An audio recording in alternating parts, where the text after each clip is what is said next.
പറഞ്ഞു.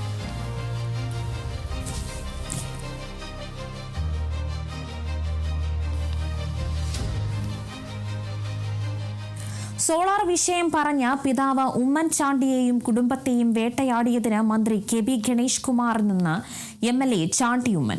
ത്രിതല പഞ്ചായത്ത് തിരഞ്ഞെടുപ്പിൽ പത്തനാപുരം മേഖലയിൽ നിന്നും വിജയിച്ച UDF അംഗങ്ങൾക്ക് നൽകിയ സ്വീകരണ സമ്മേളനം ഉദ്ഘാടനം ചെയ്ത് സംസാരിക്കുകയായിരുന്നു ചാണ്ടി ഉമ്മൻ. 18 പേജുള്ള സോളാർ കേസ് 24 പേജാക്കി ഉമ്മൻചാണ്ടിയുടെ പേർ എഴുതി ചേർത്തതായും ഉമ്മൻചാണ്ടി നേരിട്ട പോലെ വേട്ടയാടൽ ഇനി ആർക്കും ഉണ്ടാകരുതെന്നും ചാണ്ടിയുമ്മൻ പത്തനാപുരത്ത് പറഞ്ഞു. 9 വർഷക്കാലം ഇടതുപക്ഷത്തിന്റെ ക്രൂരമായ വിനോദം, ആ ക്രൂരമായ വിനോദമാണ് അദ്ദേഹത്തിന്റെ ആരോഗ്യം നശിപ്പിച്ചത്. 18 പേജുള്ള കത്ത് എങ്ങനെ 21 പേജുള്ളതായത്? എങ്ങനെയാണ് കൂടുതൽ പേരുകൾ എഴുതി ചേർത്തത്? ആരാണ് എന്റെ പിതാവിന്റെ സീഡ് തപ്പി യാത്ര നടത്തിയത്?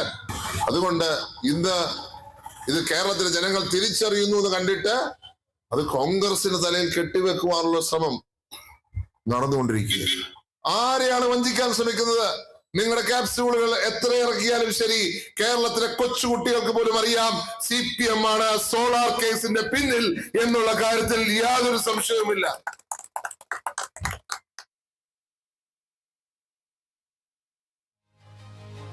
ഒരാളായ ഇന്ത്യൻ വംശജ സുനിത വില്യംസ് അമേരിക്കൻ ബഹിരാകാശ ഏജൻസിയായ നാസയിൽ നിന്നും വിരമിച്ചു.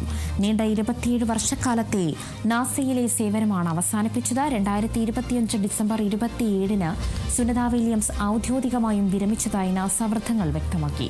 സുനിത വില്യംസ് അന്താരാഷ്ട്ര ബഹിരാകാശ നിലയത്തിൽ 3 ദൗത്യങ്ങളിലായി 608 ദിവസം ചിലവഴിച്ചിട്ടുണ്ട്. 2006-ലായിരുന്നു സുനിത വില്യംസിന്റെ ആദ്യ ISS യാത്ര.